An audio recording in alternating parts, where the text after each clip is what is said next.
Hey everybody, I'm Aaron Rump. Today we're going to be using our Vericut software to run our OP2 program on an OP1 cut stock. So in my previous videos we went over this already with some minor changes, and along with this one there's going to be some cool tricks that I'm going to show you on how to get this just right. So let's get to it. What I have right here is an OP1 setup where we positioned our part, our vise, and our work offsets. But what I want to do is I want to get this part ran all the way through on that OP1. So I'm going to speed it up real quick. And just like that, we have our finished OP1 material. So what I'm going to do is I'm going to come up to Save Cut Stock. Do not hit eject. I want this model. So I'm going to go Save Cut Stock. I'm going to go to my tutorial. It is part number 4. We're just going to override it, and I'm going to hit save. Yes, I want to override it. So now I'm going to go to open a project.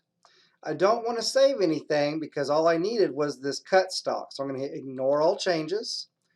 I'm going to go into my Vericut, my mini mill template, and I'm going to double click on that. Now on this, all we had was the part and the vise.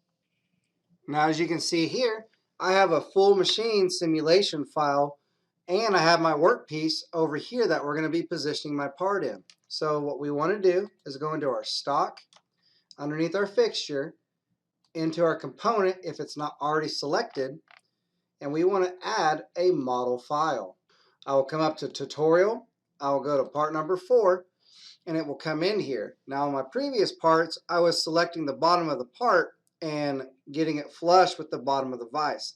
However, on OP1, I'll zoom up, it used a ball nose. So there's a lot of little ridges right there. So if I try to select this surface, it's going to throw off the orientation of my part. So I cannot do that. But I'm going to show you a quick little trick to do this.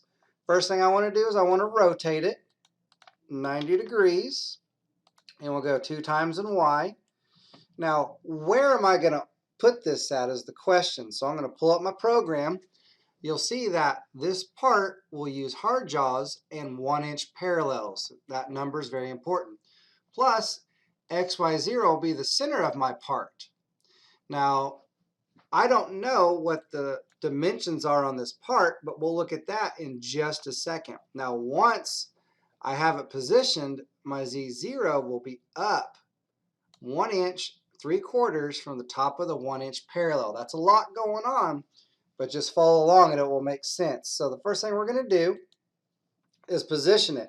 Now remember what I said, I can't select the bottom of the part or else it will throw off the orientation. So what I'm going to do is I'm going to go into Assemble.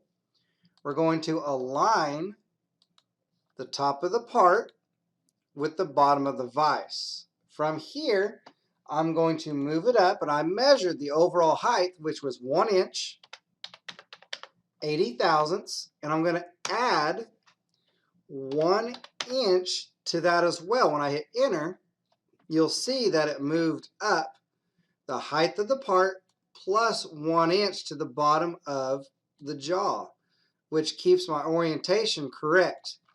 Now from here, I'm going to go into mate, and I'm going to mate the part up against the vise first. So I'll click the vise, I will rotate, and I will click the finished material.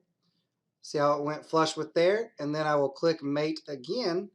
I will click the side of the vise and then click the side of the finished material yet again. So right here, I have my part where it needs to be. Now it doesn't look like it did it. So if we want to, we can position it again, or I can let it go as is. I'll try real quick to see if I can get it to work right. I'm going to go to Align. I'll click that surface and that right there, and that fixed it right there, just if it's visually appealing to you. So now everything looks good. I'm going to come off of here. Notice I still have a gap in between my movable jaw and my part. So I will click off of it. I will go to my movable jaw.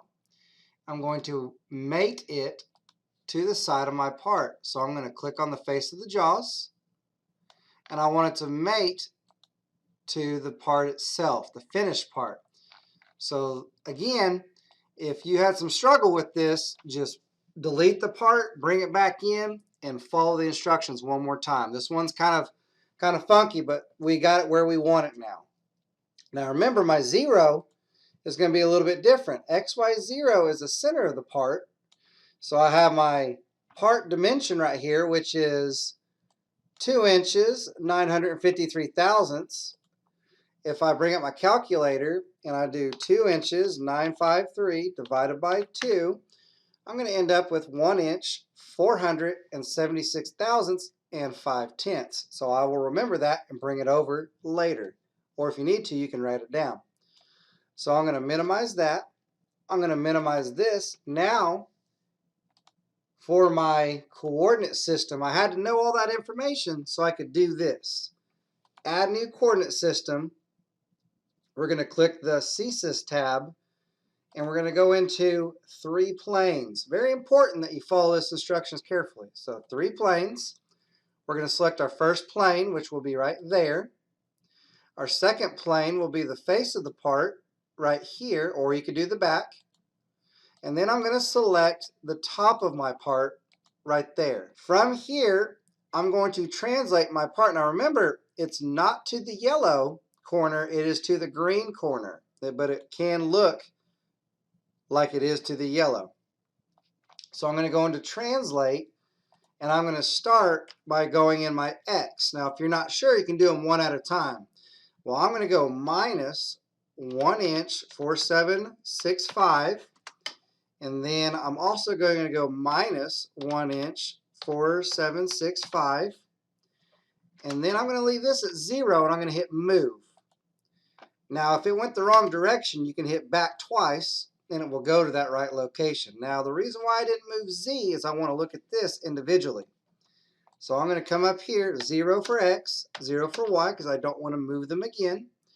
Now on Z, I need to move down to the top of my 1 inch parallels, which is going to be a minus 1 inch, 80 thousandths. So I'm going to hit move to see if it goes in the right location.